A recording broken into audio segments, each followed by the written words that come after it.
Assalamualaikum warahmatullahi wabarakatuh. Saya Nur Fadilah, NIM 0041 dari kelas IATA IAIN Salatiga akan menjelaskan tentang hubungan persaudaraan dalam Quran Surat Al-Hujurat ayat 11, perspektif Kitab Tafsir Al-Misbah karya Muhammad Quraish Shihab. Bunyi ayatnya yaitu A'udzubillahi minasyaitonirrajim.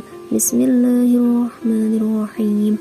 Ya ayyuhalladzina amanu la yaskhur qaumun min qaumin 'asa an yakunu khairan minhum wala nisaa'un min nisa'in 'asa an yakunna khairan minhun wala talmizu anfusakum wala tanabazu bil alqab bi'sal ismul fusuq ba'dal iman wa man lam yatub fa ulaika humuz zalimun. Shadaqallahul azim. Yang artinya, wahai orang-orang yang beriman, janganlah suatu kaum mengolok-olok kaum yang lain, boleh jadi mereka lebih baik dari mereka, dan jangan pula wanita-wanita terhadap wanita lain, boleh jadi mereka lebih baik dari mereka.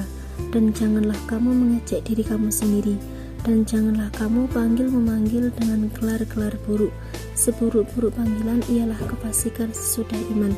Dan barang siapa yang tidak bertaubat, maka mereka itulah orang-orang yang zalim. Maha benar Allah atas segala firman-Nya. Dari ayat tersebut, Imam Quraish Shihab menjelaskan bahwa Allah melarang kepada orang-orang yang beriman, yaitu, wahai orang-orang yang beriman, janganlah suatu kaum mengolok-olok kaum yang lain, yakni suatu kelompok pria, karena hal tersebut dapat menimbulkan pertikaian, walau yang diolok-olokkan kaum yang lebih lemah. Boleh jadi mereka, yaitu orang-orang mukmin yang diolok-olokkan, lebih baik dari mereka, yaitu orang-orang mukmin yang mengolok-olok. Begitu juga dengan kaum perempuan, karena dengan demikian yang mengolok-olok akan melakukan kesalahan ganda, yaitu mengolok-olok, dan belum tentu celaan yang dilontarkan itu benar. Lafaz yaskhur dari ayat tersebut yang memiliki arti memperolok-olok, yaitu menyebut kekurangan pihak lain dengan tujuan menertawakan yang bersangkutan, baik dengan ucapan, perbuatan, atau tingkah laku. Sedangkan kata kaum bisa digunakan untuk menunjukkan sekelompok manusia, dan bahasa yang pertama kali untuk kelompok laki-laki saja, karena ayat di atas menyebut pula secara khusus kaum wanita, yaitu terdapat dalam kata an-nisa, nisa atau perempuan, karena ejek dan merumpi lebih banyak terjadi di kalangan perempuan dibandingkan dengan kaum laki-laki. Dari potongan ayat di atas yang terdapat dalam lafaz wala talmizu anfusakum wala tanabazu bil alqab, penjelasannya, dan janganlah kamu mengejek siapapun secara sembunyi-sembunyi, baik dengan ucapan, perbuatan, atau isyarat, karena ejekan itu akan menimpa diri kamu sendiri. Dan janganlah kamu memanggil dengan gelar-gelar yang dinilai buruk oleh yang kamu panggil, walau kamu menilainya benar dan indah, baik kamu yang menciptakan maupun orang lain. Maksud dari ayat di atas yaitu, kita sebagai seorang mukmin dilarang memanggil terhadap sesama mukmin yang lain dengan panggilan atau gelar yang buruk, walaupun mukmin tersebut sudah terbiasa dipanggil dengan panggilan tersebut, walaupun kamu menilainya benar dan indah, baik kamu yang menciptakan ataupun orang lain yang menciptakan. Lafaz talmizu terambil dari kata al-lames yang berarti ejekan. Dalam tafsir Al-Misbah dijelaskan bahwa para ulama berbeda dalam memaknai kata ini.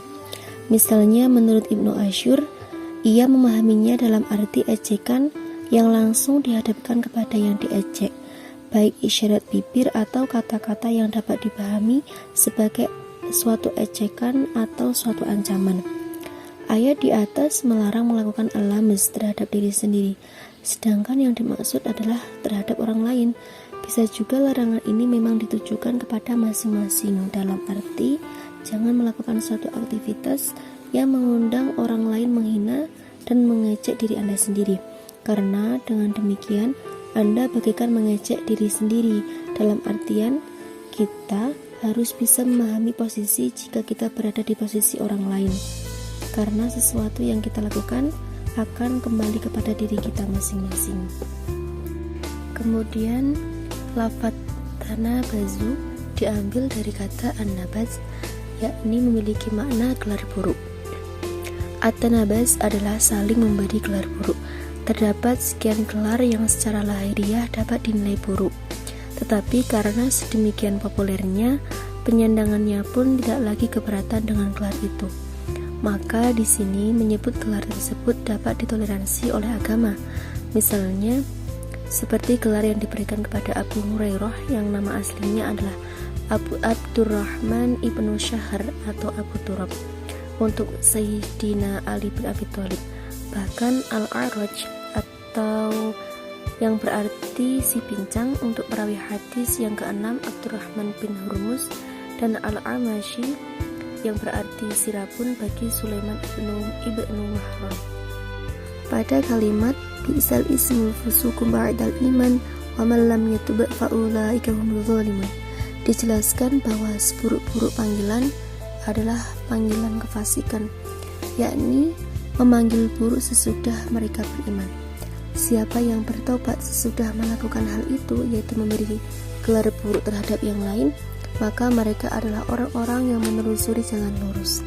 Dan barang siapa yang tidak bertaubat, maka mereka itulah orang-orang yang zalim dan mantap kezalimannya dengan menzalimi orang lain serta dirinya sendiri. Dari kalimat di atas terdapat lafadz al-ismu yang dimaksud ayat ini bukan dalam arti nama, akan tapi disebut dengan sebutan, yaitu seburuk-buruk sebutan adalah menyebut seseorang dengan sebutan yang mengandung makna kefasikan setelah ia disifati keimanan, karena keimanan bertentangan dengan kefasikan. Ada juga yang memahami bahwa kata al-ism berarti tanda, dan jika dengan demikian ayat ini berarti seburuk-buruk tanda pengenalan yang disandangkan kepada seorang setelah ia beriman adalah misalnya memperkenalkannya dengan perbuatan dosa yang pernah ia lakukan, seperti memperkenalkan seseorang dengan sebutan si pembobol bank ataupun pencuri. Dari penjelasan di atas dapat diambil kesimpulan bahwa kita sebagai seorang mukmin dilarang mengejek sesama, dalam artian merendahkan orang yang ada di bawah kita, dan jangan pula memanggil seorang tidak sesuai dengan nama yang diberikan oleh orang tuanya, atau memberi gelar-gelar yang tidak sesuai ataupun gelar-gelar buruk, karena hal itu merupakan larangan agama dan dapat menimbulkan rasa sakit hati. Sekian yang dapat saya sampaikan, kurang lebihnya mohon maaf. Wassalamualaikum warahmatullahi wabarakatuh.